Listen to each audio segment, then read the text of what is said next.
We're looking at the difference between sin and evil. Sin creates costs for oneself.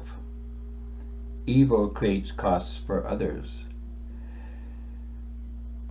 When we commit a sin, we do something against ourselves, and this creates costs for us. When we do evil, we are hurting other people, and we're creating costs for the other person. The interesting thing is this can be given an economic component, and this isn't always observable or easily discernible, but when we do acts against our own self, we're actually hurting our own value. And when we do acts against the world, we are harming the value of the world, creating costs for the world. In economics, this is called externalization of cost. We can also call it social costs.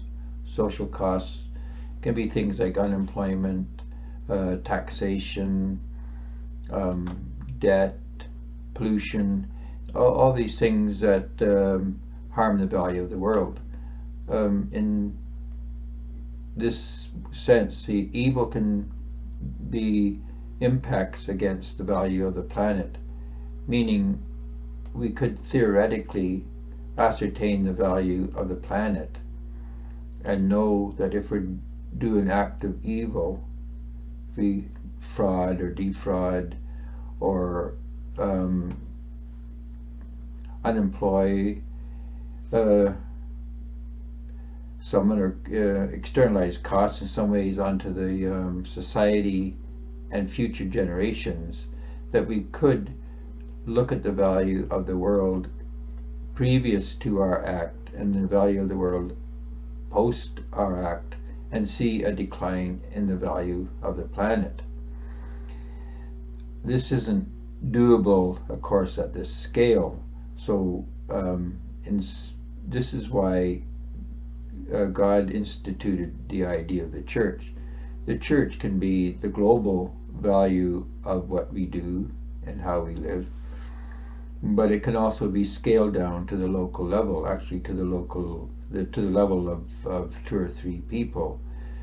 The church ideally is relationships, but it's relationships based on small groups of people.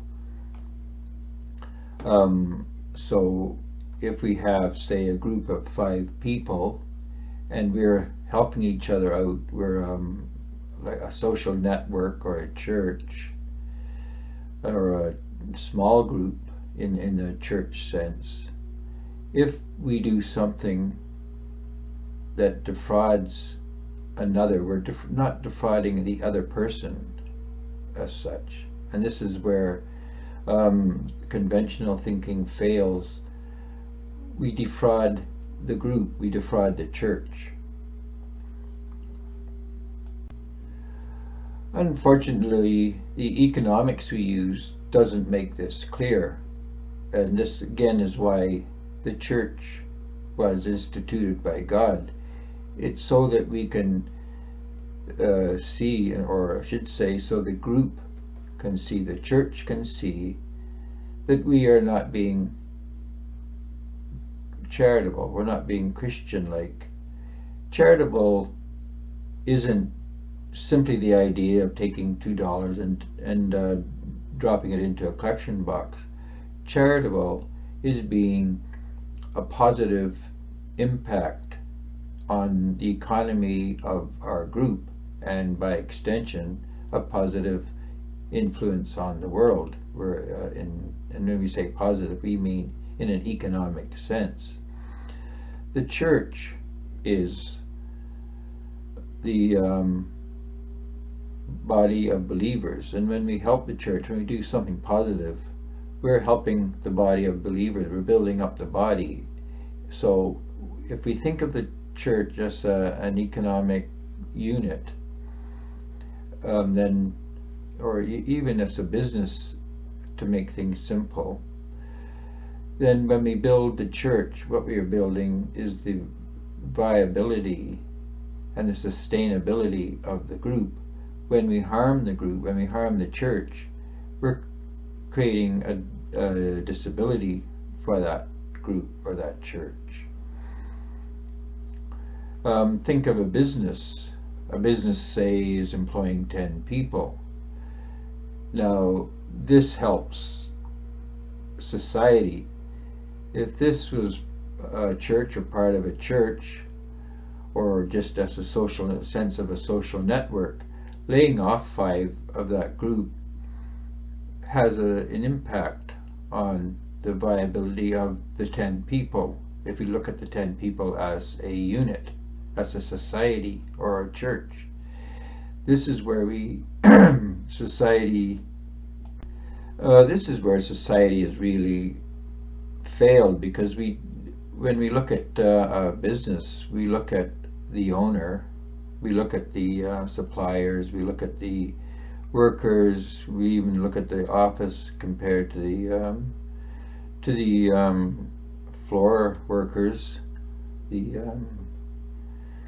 and the blue collar, and we look at these as individual components. But if 5 people out of 10 are laid off, it's not that the 5 left are doing better, it's that the 10 people are doing worse as a whole, or certainly not helped. But we don't look at things in this way, and this is a problem with our economics. We need to look at society as a whole. If the 10 people was on an island, and they were all working to make the island a prosperous or sustainable place, and 5 were told they're not going to work anymore, that would be ridiculous, because all you got is 5 people out of a group of 10 who are doing the work, and this would never this would never happen in reality. But the economics of this system hides the insanity of a lot of what we do. Now, we can say, well, the people laid off can get unemployment insurance, they can be helped by the government. But if you looked at an island and said there's 10 people on an island, and there's one person who's acts as the government, and one person who acts as the employer, and the employer laid off 5 people, and the government, this other person, said, well, it's okay because we're going to support these 5 people who aren't working, the ones that are left working, I mean, they'd be totally outraged. I mean, they'd say, what, you're like, how can this possibly make sense? Why are we working and these people aren't? You know, it's not a question of they're getting income still. The question, the point is, we're working and they're not. Everybody's living. The island has to be prosperous by people working, so everybody needs to work. The laying off of these 5 people actually becomes an evil, and this, if there any weakness in the system, it's that people can do evil and nobody bats an eye, nobody even sees it as an evil, and this is something that we need to alter.